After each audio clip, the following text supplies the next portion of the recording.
اعوذ باللہ من الشیطان الرجیم بسم اللہ الرحمن الرحیم الصلاۃ والسلام علیکہ یا رسول اللہ صلی اللہ علیہ وآلہ وسلم. السلام علیکم رحمۃ اللہ وبرکاتہ.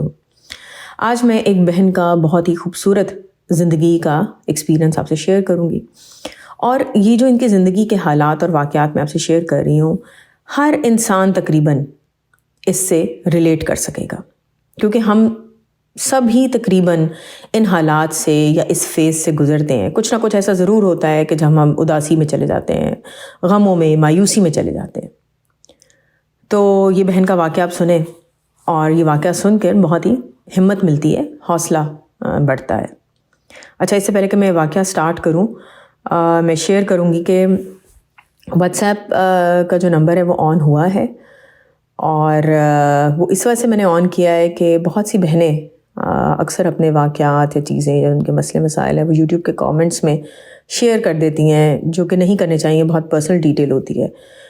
تو آپ مجھے اس واٹس ایپ نمبر پہ کانٹیکٹ کر سکتے ہیں، اور پلیز میری ایک ریکویسٹ ہے کہ آپ مجھے ایک وائس نوٹ بھیج دیا کریں. میرے ہیلو ہائے یا السلام یا وعلیکم السلام کا ویٹ نہ کیا کریں، ٹھیک ہے؟ کیونکہ اکثر لوگ اس انتظار میں ہوتے ہیں کہ اب میں ان کے سلام کا جواب دوں گی تو وہ آگے بات کریں گے. تو آپ پلیز اپنا جو بھی اگر مسئلہ ہے، سوال ہے، وہ بیان کرنا چاہتے ہیں، مشاہدہ شیئر کرنا چاہتے ہیں، تو پلیز اس کو مجھے بھیج دیا کریں. انشاءاللہ جیسے ہی مجھے فرصت ملے گی میں ضرور جواب دوں گی. چلیں اب یہ واقعہ سٹارٹ کرتے ہیں. تو یہ بہن کہتی ہیں کہ یہ 4 یا 5 سال پہلے کی بات ہے، میری زندگی میں بہت پریشانی آئی، بہت غموں کا سامنا کرنا پڑا. اکثر زندگی میں یہ ہوتا ہے کہ ایک پرابلم آتی ہے، آپ اس میں پھنسے ہوتے ہیں کہ کوئی اور مسئلہ سٹارٹ ہو جاتا ہے. تو میری لائف میں بھی کچھ ایسا ہی چل رہا تھا کہ ایک پرابلم شروع ہو گئی جس نے مجھے بہت زیادہ دکھ میں مبتلا کر دیا. ابھی یہ سلسلہ چل ہی رہا تھا کہ ہمارے گھر میں مسئلے ہونا شروع ہو گئے. ہمارے گھر میں صبح کا آغاز لڑائی سے ہوتا تھا. گھر کا ماحول بہت خراب ہو چکا تھا. صبح میری آنکھ ہی لڑائیوں کی آواز سے کھلتی تھی. اٹھتی تو مجھے شدید رونا پڑتا تھا.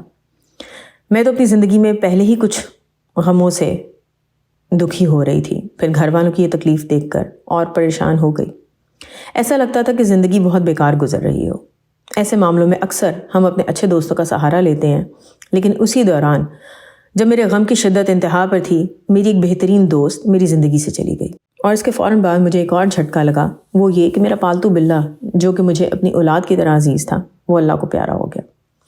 اور اس کی زندگی میں کچھ اس طرح کا وقت چل رہا تھا کہ ایک غم یہاں سے، دوسرا غم وہاں سے، اور بس غم کے اوپر غم ہی چل رہے ہوں. کسی طرف سے کوئی سکون محسوس نہیں ہوتا تھا. گھر میں ہونے والی لڑائیوں اور مسئلوں کے دوران ہی ٹینشن اس قدر بڑھ چکی تھی کہ میرے ابو کی طبیعت بہت زیادہ خراب رہنے لگی، اور فائنلی ہمیں پتہ چلا کہ ان کو ہارٹ پرابلم شروع ہو گیا ہے. اس دوران ہمیں یہ بھی معلوم ہوا کہ میرے ابو پر جادو بھی کروایا گیا ہے. اللہ کا شکر ہے کہ میرے ابو ہمیشہ سے تہجد گزار رہے ہیں، بلکہ یہ کہوں کہ ہمارے گھر میں سب سے زیادہ عبادت ابو ہی کرتے تھے.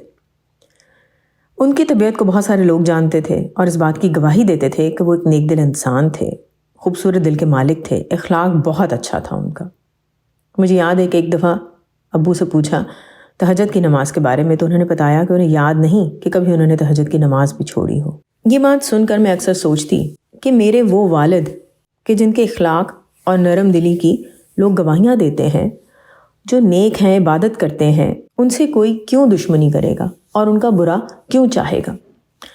وقت کے ساتھ ساتھ ہمارے گھر کی حالت بگڑتی جا رہی تھی، اور ان تمام باتوں کا اثر نہ صرف میرے دل و دماغ پہ ہو رہا تھا بلکہ میرے والد صاحب کی صحت پر بھی ہو رہا تھا.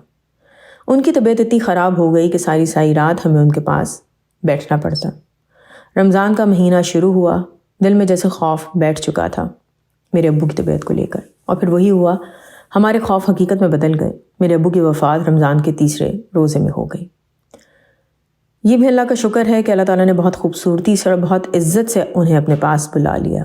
ان کو نہ صرف مرنے سے پہلے کلمہ نصیب ہوا، بلکہ ان کی وفات کے وقت بڑے، بوڑھے، جوان جو بھی ان کو دیکھتے تھے ان کی تعریف کرتے تھے کہ ان کا چہرہ نور سے چمک رہا تھا، ان کے چہرے پر سکون تھا. غرض کہ یہ اللہ کا شکر ہے کہ ان کی وفات کے بعد ان کو جب بھی خواب میں دیکھا گیا، اچھے حالات میں دیکھا گیا، دل کو تسلی ہوئی کہ وہ بہت خوبصورت جگہ پر ہیں. انہوں نے خواب میں خود بتایا کہ میں بہت خوش ہوں یہاں پر. ابو کی طرف سے الحمدللہ دل میں سکون تھا، خوشی تھی کہ وہ اللہ تعالیٰ کے پاس ایک بہترین مقام پر ہیں. لیکن اس دنیا سے جانے کے بعد جو تنہائی محسوس ہوتی تھی وہ بڑھتی چلی جا رہی تھی۔ میں گھر میں سب سے چھوٹی ہوں، گھر کی ٹینشن مجھ سے برداشت نہیں ہو رہی تھی۔ ابو کا چلے جانا اور دوسرے دکھوں نے مجھے ڈپریشن میں ڈال دیا تھا۔ میرے گھر والے میری طبیعت کو لے کر بہت پریشان ہوتے تھے۔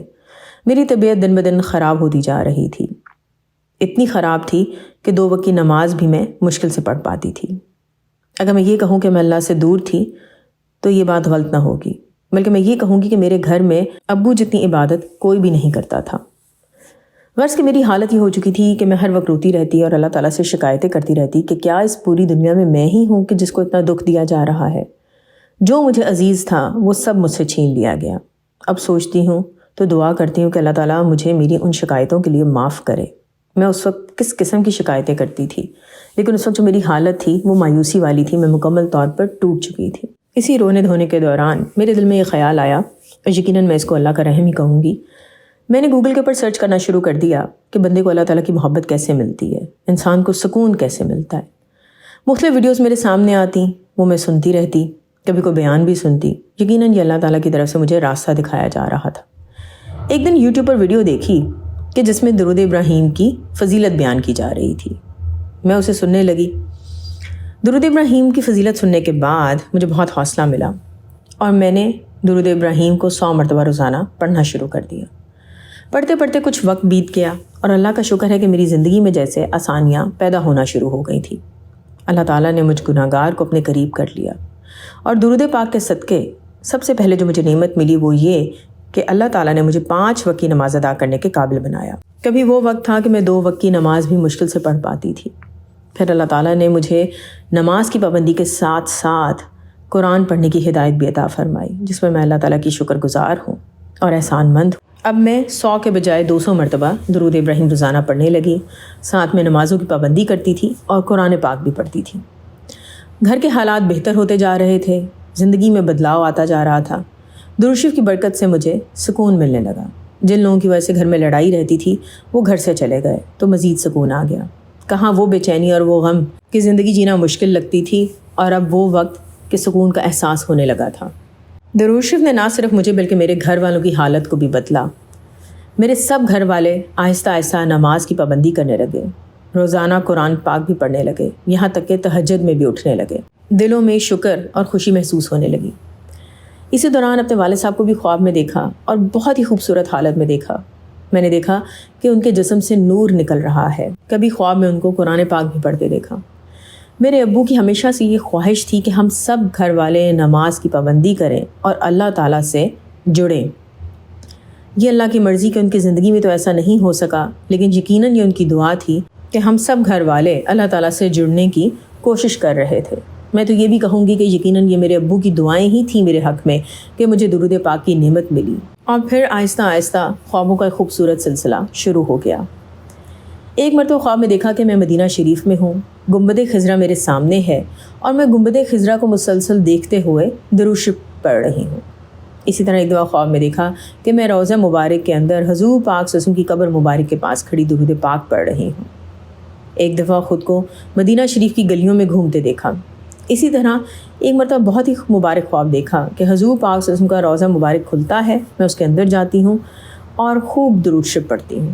یہ بھی اللہ تعالیٰ کا کرم ہے۔ ایک اور عظیم نعمت جو اللہ تعالیٰ نے مجھے عطا کی وہ یہ کہ اللہ تعالیٰ نے مجھے حضور پاک صلی اللہ علیہ وسلم کی مبارک زیارت سے نوازا۔ انہی خوابوں میں نے حضرت حسین رضی اللہ عنہ کی بھی زیارت کی۔ ایک خواب میں یہ دیکھا کہ حضرت امام مہدی علیہ السلام آسمان سے اترتے ہیں، میرے سامنے آ کر رک جاتے ہیں اور مجھے غور سے دیکھتے ہیں، اور پھر میں ان کو بہت سے لوگوں سے ہاتھ ملاتے ہوئے بھی دیکھتی ہوں۔ اسی طرح ایک مرتبہ خواب میں مجھے حضرت موسیٰ علیہ السلام کی چھڑی دکھائی دی۔ ایک مرتبہ خواب میں کیا دیکھتی ہوں کہ ایک فرشتہ میرے سامنے آتا ہے اور مجھے مبارکباد دیتا ہے۔ اب مجھے وہ وقت یاد آتا ہے کہ جب میں رو رو کر اللہ تعالیٰ سے کہتی تھی کہ اللہ تعالیٰ آپ مجھ سے پیار نہیں کرتے، لیکن مجھے کیا معلوم تھا کہ اللہ تعالیٰ مجھ سے بہت پیار کرتا ہے، اور اللہ تعالیٰ نے مجھے درود جیسی عظیم نعمت دے کر یہ بتایا ہے کہ وہ مجھ سے کتنا زیادہ پیار کرتا ہے۔ میری زندگی کی تمام پریشانیوں کو دور کیا، نہ صرف میری بلکہ پوری فیملی کی دل کی حالت کو بدل دیا۔ مجھے آج درود پاک سے اتنی محبت ہے کہ میں اسے پڑھنا نہیں چھوڑ سکتی۔ الحمدللہ اب میں روزانہ 1000 مرتبہ درود ابراہیم پڑھ لیتی ہوں۔ ماشاءاللہ ماشاءاللہ، کتنے خوبصورت خواب ہیں بہن کے. اور آپ دیکھیں تو معلوم ہوتا ہے کہ یہ جب دکھ میں مبتلا تھیں تو تب بھی اللہ تعالیٰ کے سامنے روتی تھیں، اللہ تعالیٰ سے شکوہ کرتی تھیں، یعنی اللہ تعالیٰ سے ہی کنیکٹڈ تھیں، اللہ تعالیٰ سے باتیں کرتی تھیں، چاہے غم ہی کی کیوں نہ باتیں کریں. اور درود شریف کی ایک بہت ہی بڑی کوالٹی ہے کہ جس گھر میں آپ رہتے ہیں، ٹھیک ہے، جن لوگوں کے ساتھ رہتے ہیں، جب آپ درود شریف پڑھنا شروع کرتے ہیں نا تو آپ دیکھیے گا کہ وقت گزرنے کے ساتھ ساتھ وہ لوگ بھی آہستہ آہستہ درود شریف سے کنیکٹڈ ہوتے چلے جاتے ہیں. تھوڑا وقت لگتا ہے لیکن ہو جاتے ہیں. یہ بہن کہتی ہیں کہ میں اللہ کا شکر ادا کرتی ہوں اور یہ کہنا چاہتی ہوں کہ جتنی بھی دکھ تکلیف زندگی میں آئے، اللہ تعالیٰ کی ذات سے مایوس نہیں ہونا چاہیے. جیسے بھی حالات ہوں اللہ تعالیٰ سے شکوہ شکایت نہ کریں، کیونکہ اللہ کی ذات ہمیں سب سے زیادہ پیار کرتی ہے. اللہ تعالیٰ ہمیں نہیں چھوڑتا. اللہ تعالیٰ تو بہانے ڈھونڈتا ہے کہ ہم پر رحم کرے، کرم کرے، ہمیں جہنم سے بچائے اور ہماری زندگیوں میں رحمت اور خوشیاں لے کر آئے. یہ اللہ تعالیٰ نے ہی میرے دل میں احساس ڈالا کہ اللہ تعالیٰ مجھ سے بہت محبت کرتا ہے. بلکہ میں تو یہ کہتی ہوں کہ اللہ تعالیٰ آپ کو درود جیسی نعمت عطا کر کر نہ صرف آپ کی دنیا بلکہ آخرت کو بھی خوبصورت کر دیتا ہے. اپنی زندگی میں درود پاک کو زور سے پکڑ لیں، کھانا پینا سب چھوڑ دیں مگر درود پاک نہ چھوڑیں. درود ہے تو آپ کے پاس سب کچھ ہے، درود ہے تو آپ کی دنیا ہے اور آخرت ہے. درود دنیا اور آخرت کا وہ بڑا خزانہ اور دولت ہے کہ جس سے آپ جتنی بھی محبت کریں وہ کم ہے. اور ایک وقت آتا ہے کہ آپ کہتے ہیں کہ بے شک اللہ تعالیٰ مجھ سے سب لے لے لیکن درود نہ لے. درود پاک آپ کی زندگی میں شکر گزاری اور احسان مندی لے کر آتا ہے. مشکلوں کے بعد بے شک آسانیاں ہیں. اللہ کے کرم سے نہ صرف میں درود پاک پڑھتی ہوں بلکہ لکھتی بھی ہوں اور درود شریف کی ویڈیوز بھی سنتی ہوں، کیونکہ ان سے بہت حوصلہ ملتا ہے. میرا یہ سب بتانے کا مقصد یہی ہے کہ اگر میرے یہ ویڈیو سن کر کوئی درود پاک پڑھے گا یا اس کا اللہ تعالیٰ پر یقین بڑھے گا، مایوسی سے نکلے گا، تو میری یہ خوش نصیبی ہوگی. ان بہن کا بہت شکریہ کہ انہوں نے یہ ہم سب سے شیئر کیا. اور زندگی کا جو ان کا تجربہ ہے نا وہ بہت سے لوگوں کی زندگی میں ہے. یہ حالات تقریباً سبھی پہ گزرتے ہیں، اور اسپیشلی آج کل کا جو دور ہے جہاں پر نفسا نفسی کا عالم ہے، تو اس ٹائم میں اگر آپ کسی بچے کو بھی پوچھیں گے نا کہ بیٹا آپ کو کوئی سٹریس ہے، کوئی ٹینشن ہے، تو وہ کہے گا جی مجھے اس وقت دنیا میں جتنی ٹینشن اور جتنا سٹریس ہے نا اس سے زیادہ کسی کو بھی نہیں ہے. بہت کم آپ کو اپنے ارد گرد ایسے لوگ ملیں گے کہ جو کہیں اللہ کا شکر ہے، اللہ کا کرم ہے، احسان ہے، یا سب اللہ کی عطا ہے. حالانکہ ہم دیکھ رہے ہوتے ہیں کہ ان کی زندگی میں تو بہت مشکلات ہوتی ہیں لیکن لبوں پہ اور دلوں پہ شکر گزاری ہوتی ہے. بہرحال اگر آپ پریشان ہیں، کوئی حل نظر نہیں آ رہا، ٹھیک ہے، کوئی سرا نہیں مل رہا، تو صرف ایک چیز کو پکڑیں، آنکھیں بند کریں اور درود شریف پڑھنا شروع کر دیں.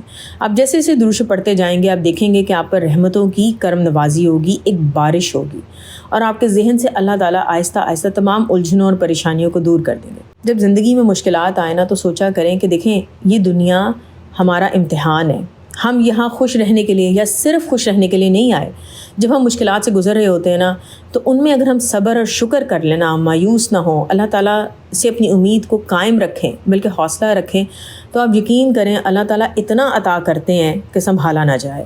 تبھی تو اللہ تعالیٰ نے کہا ہے کہ میں صبر کرنے والوں کے ساتھ ہوں. دعا ہے کہ اللہ تعالیٰ ہم سب کو دنیا اور آخرت دونوں جہاں میں حضور پاک صلی اللہ علیہ وسلم کی محبت، قرب و دیدار ہر لمحے اور ہر پل میں عطا کریں، اور بہت سارا درود شریف پڑھنے کی توفیق عطا کریں، اور اس رمضان میں خاص الخاص حضور پاک صلی اللہ علیہ وسلم کی بہت ہی خوبصورت زیارت عطا کریں ہم سب کو. آمین ثم آمین. الصلاۃ والسلام علیکہ یا رسول اللہ صلی اللہ علیہ وآلہ وسلم. السلام علیکم ورحمۃ اللہ وبرکاتہ.